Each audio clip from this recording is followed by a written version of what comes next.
Hello there, I'm Anna Amelia from North East Animal Rights, and I'm delighted to welcome along Dean Stansall, who is the horse racing consultant for Animal Aid, as part of our Saturday Spotlight interviews. So welcome, Dean, and thank you very much for agreeing to do this for us. Thank you for inviting me to the interview, Anna. I appreciate that. You're very, very welcome. So we're going to start with a question which I ask everyone, which is, could you tell me about your vegan journey, please? The vegan journey started well over 40 years ago when I was in my late 20s. And I saw an advert in, I think it was Daily Mirror, of a dog with a can over his face and his legs tied behind his back. And I had a very similar, or came for a very similar rescue dog at that time who looked very similar. And that really hit me. And I thought, this dog's going to be eaten. And then over time I started to think, well, I'm eating other animals, maybe whether it's a dog or a cow or, that this dog was going to be eaten in Thailand or wherever, the Philippines. But, well, I'm eating cows and sheep and pigs and chickens and everything that moves. Maybe I need to question that. Yeah. And actually the first sort of animal I stopped eating was salmon. Right. Surprisingly. Yeah. But it was, for some reason, I had some empathy with salmon, and then it progressed over a sort of year, and then it was vegetarianism, and vegetarianism for maybe 10 years. Then in my late 30s, I started to think about veganism, and totally changed. Yeah.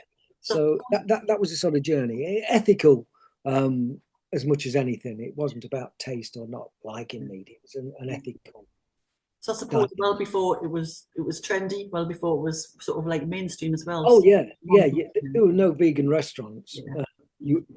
If you did go to a restaurant, they might have a vegetarian option if you were lucky. You're lucky. Yeah. As for veganism, that was out the window. You were looked on as being one in 10,000 or whatever. It was very, very rare. So you weren't. Okay, which was disappointing. Yeah, I mean, I remember when I was vegetarian when I was younger and I started socialising, that you'd have to ring ahead to order a vegetarian meal rather than just turn up and hope I had something. But yeah, I mean, I suppose it was interesting to hear you say that it was salmon that you stopped eating. That salmon who you stopped eating because obviously a lot of people will leave fishes to the very end, which is such a shame because there are highly intelligent animals and they really, really do get like a hard you get the hard part of people who are transitioning to veganism. But I know you was obviously for the horse racing with Animal Aid, and I know you did a big expose for an undercover investigation which Panorama picked up. So how did you how did you get involved with that, and how was it received by the public and also the industry as well? But the Panorama program, The Dark Side of Horse Racing, that's available on YouTube now. It's no longer on the BBC iPlayer, but you can put it on YouTube. We knew that we'd done at Animal Aid a number of slaughterhouse investigations going right back to 2006. Yeah. And then I think again was 2011, around that time. And we thought we'd revisit that.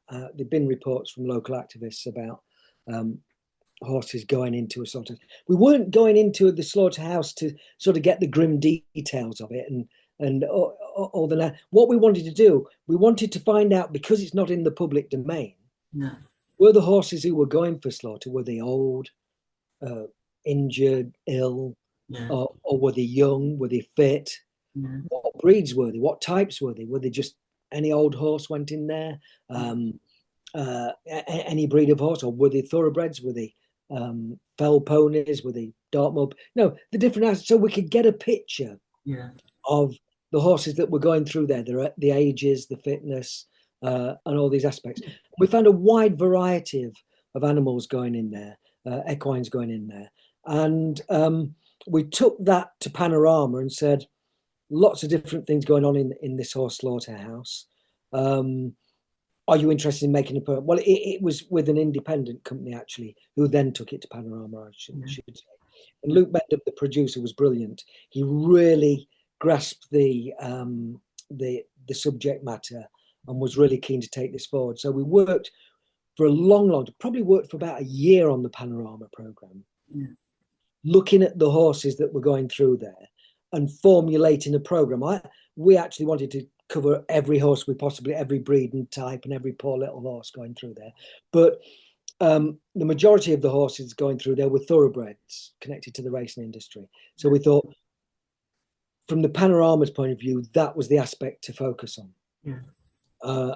And so we focused on the thoroughbred racehorses horses connected to the racing industry, breeding animals as well.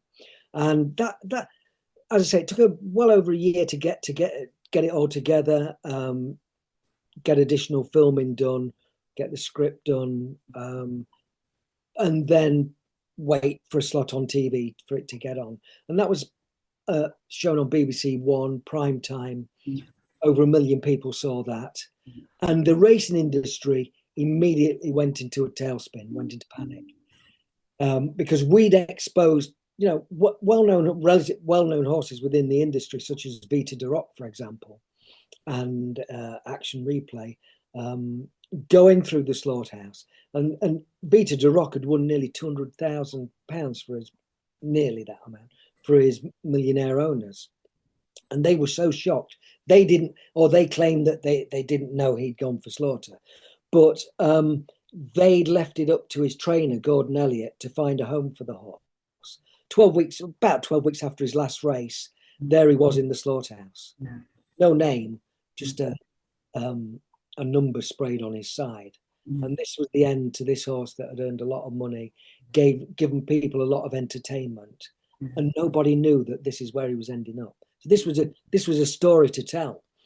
And Panorama did that very eloquently, and it carried so much power. And we used other horses in there as well. We found false passports going on, and all sorts of concerns. Horses being sworn at, we saw, most vile language said to a horse before he was shot or she was shot. Absolutely disgusting stuff.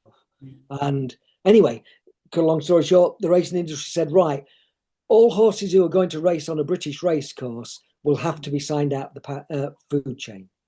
In other words, they can't go for slaughter being turned into meat for human consumption. So there's no point in them going to a slaughterhouse, in other words. And they're all signed out.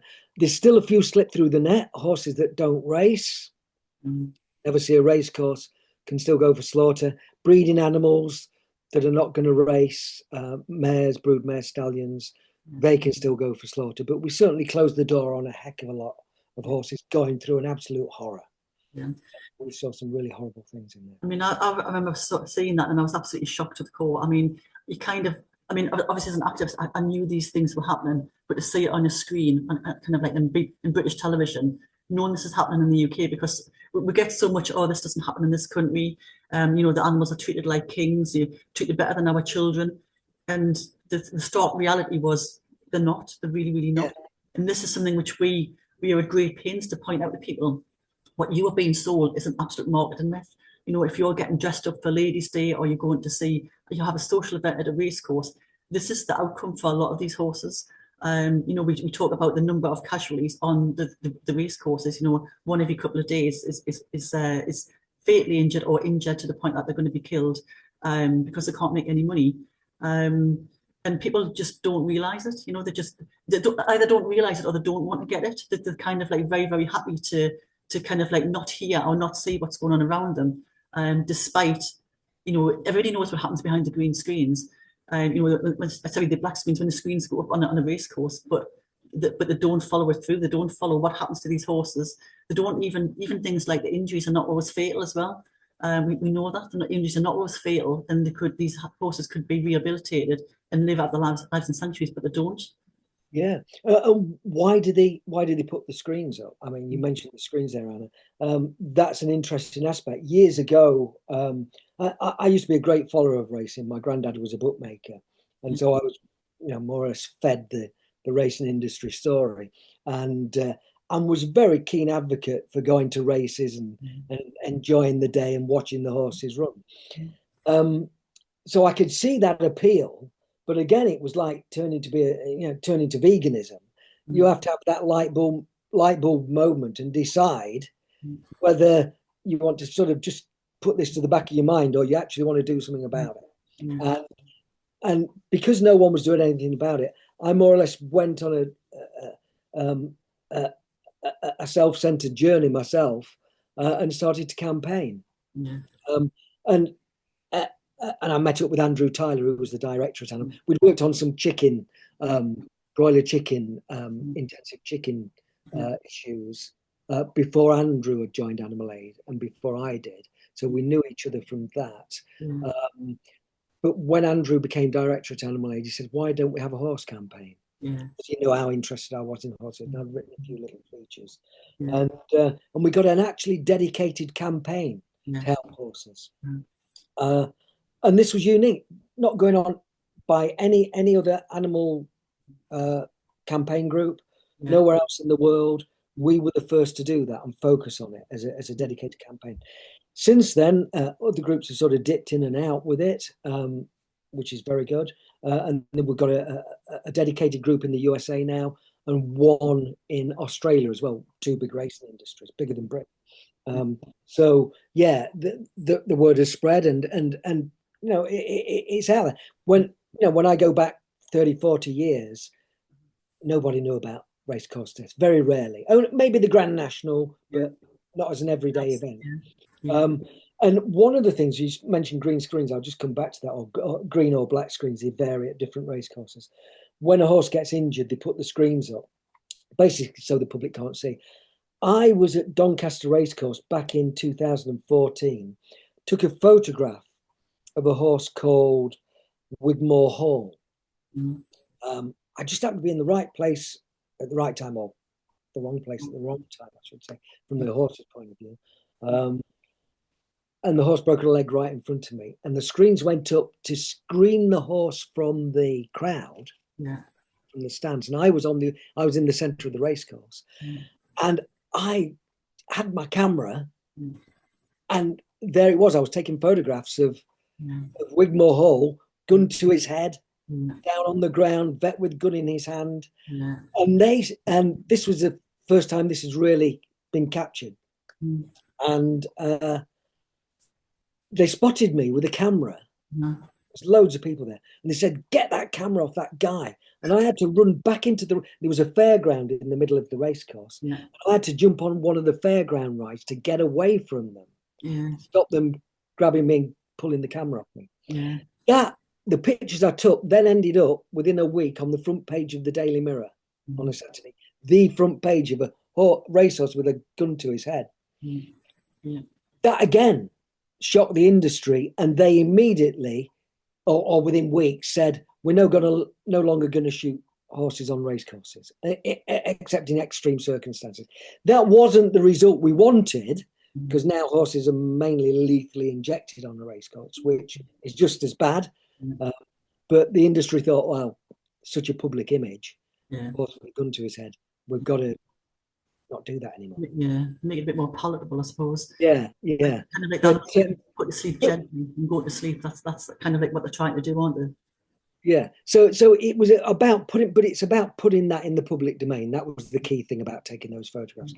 We didn't realize we'd absolutely get a real win-win-win with the Daily Mirror on the front page, and 2 pages inside as well, fully dedicated to that.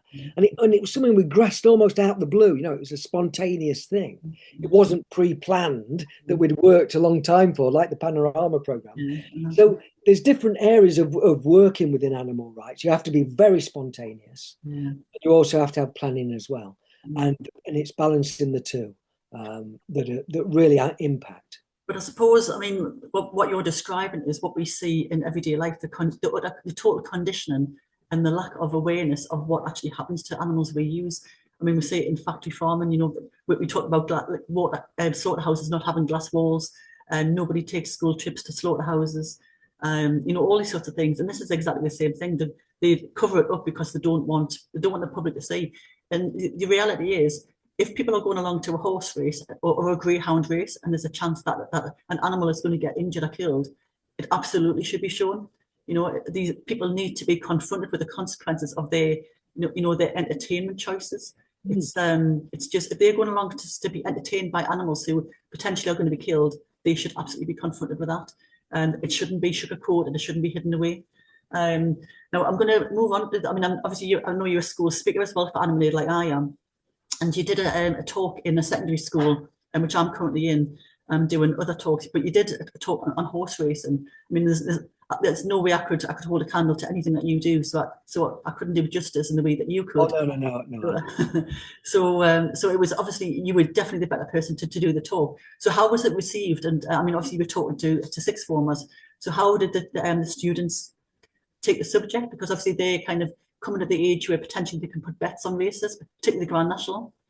Yeah, that was actually the first time I'd spoken to sixth form groups on a one-to-one basis. I've done them down the line before, but actually in person, because I normally speak at students who are going into equine management and science at universities or agricultural colleges. So this was a new area, and I was quite actually expecting, with them being a younger crowd, for them to be on the phones and looking away and sort of yawning and looking at the time, thinking, oh, I want to be off here. This guy's right.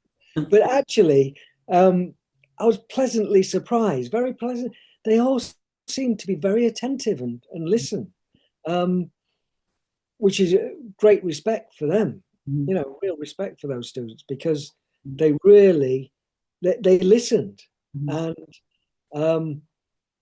and I presume took in what I had to say, and there wasn't any sort of questioning of, you're saying that, I don't agree with that, or and I think it was possibly new for them, a new subject matter for them, that they were interested, wanted to learn a little bit about. I mean, everybody knows horse racing goes on, and I said to some of those students, you've probably been to horse race meetings, and some of them had and some of them hadn't, but they'd seen a bit on TV and that. So I was there to give the other side, because the racing industry is a very powerful, rich industry. It's got great PR, very powerful PR, very very well connected politically, knows where it stands within the law, or has got away with where it stood in the law, within the law. That will hopefully be questioned over time. So it was a different approach for these students to listen to something about maybe they'd not heard about before, and they took it in, and I've got to say they were a great bunch, and no, there was no looking at phones. There was no giggling like they can be with younger people. Not being derogatory to younger people, but that's, they got a lot of life in them, and there's probably more interesting things going on than a grey-haired old man talking to them. But it was great. It was really good. I felt for the horses and the campaign, I felt very satisfied coming away from there. Very pleased with it. We're going to get you to do all of them now, don't you?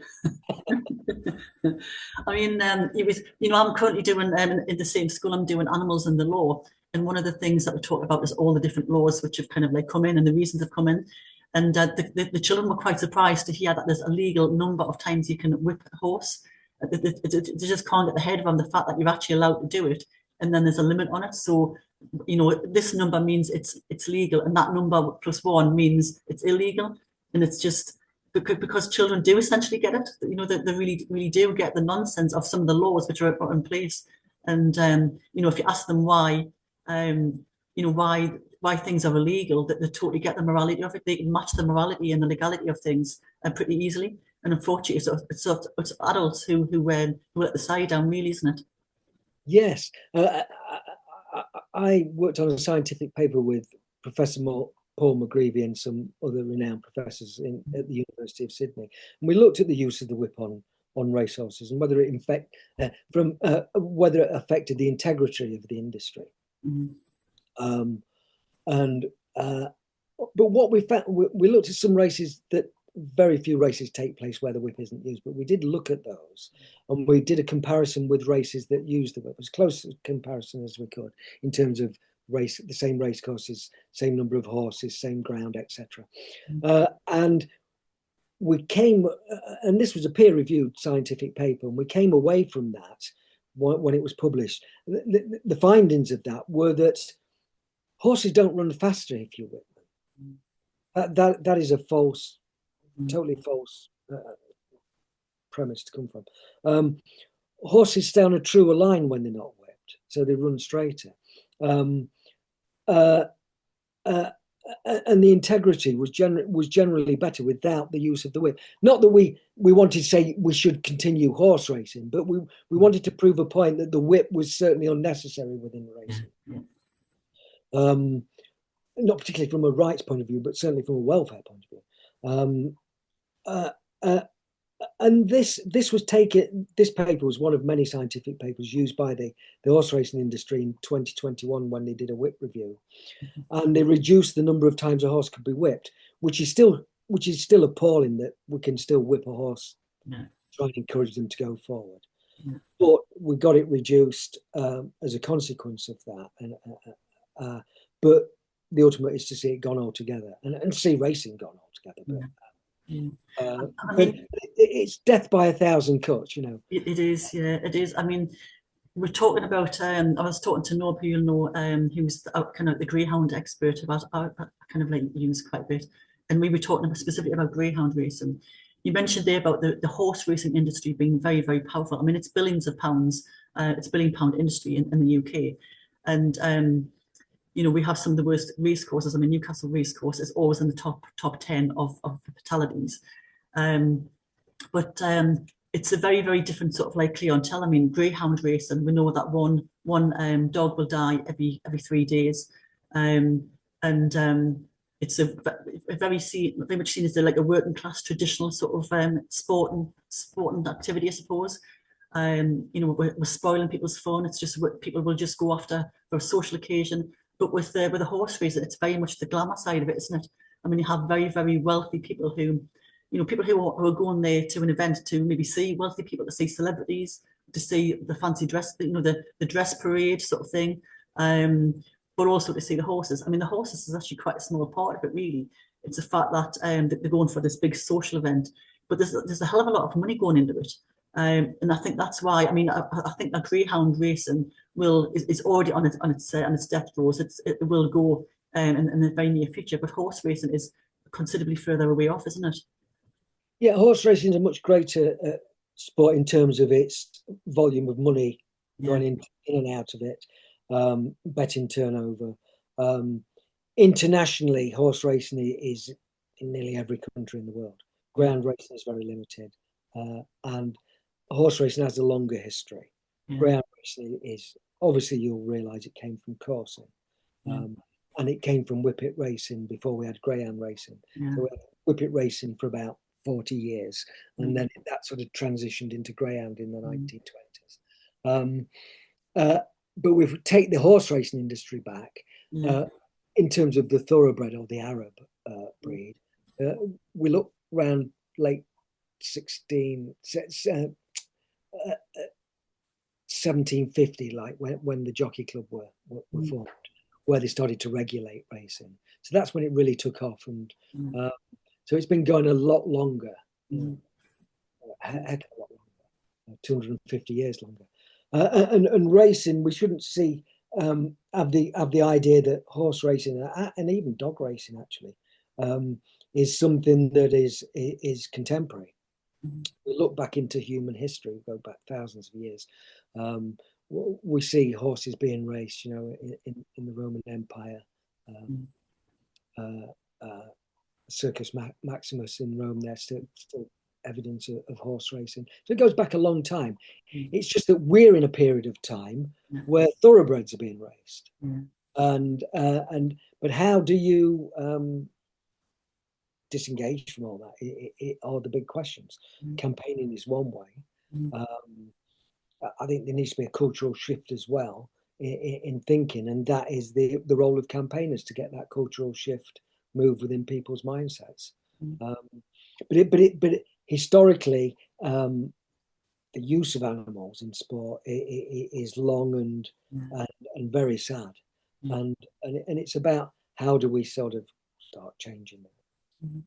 So if people are watching this who are, you know, potentially going to be putting a bet on the Grand National, or, you know, the Cheltenham Gold Cup or any of the other events, what would you say to them in terms of like where to get the facts from? I mean, the cold brutal facts about, you know, it's not just a bit of fun. These animals, we call it "you bet they die," because we know that's what happens. I mean, how would you kind of where would you direct them to find out that, you know, if they're open-minded, where would you direct them to? Animal Aid's got a website, and on there we've got a relatively well detailed horse campaign which explains about the Grand National and racing in general, that people could go to get further information. Yeah. But I think one of the key things is people to make up their own minds, Yeah.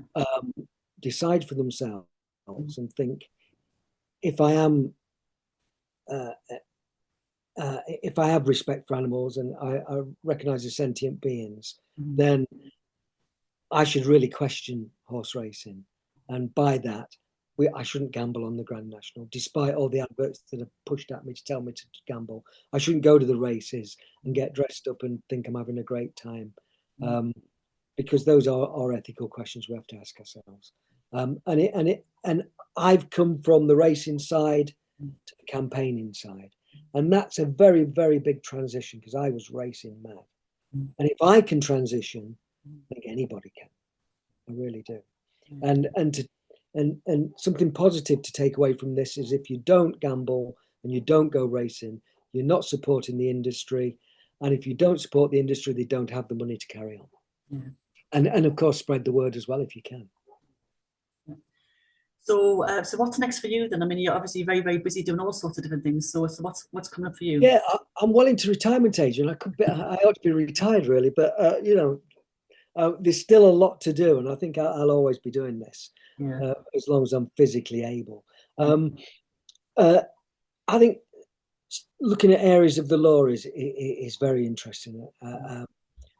More parliamentary lobbying is needed. What more than just Animal Aid doing horse racing? I think a lot more groups need to get involved and take this on board, so that there's not just one or two campaign groups doing this.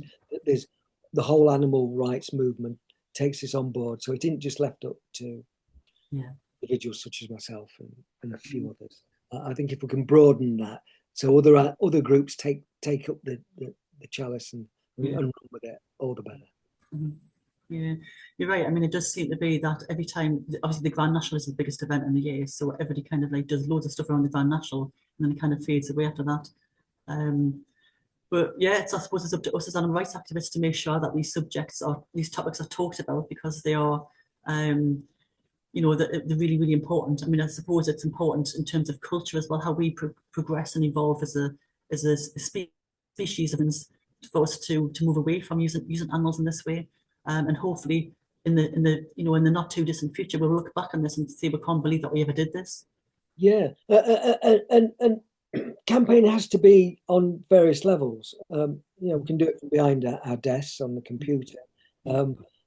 Not so fulfilling. Or we can get out there and demonstrate. And Animal Rising did a great demonstration in 2023. They got on the Grand National course, and they went to court and were found not guilty.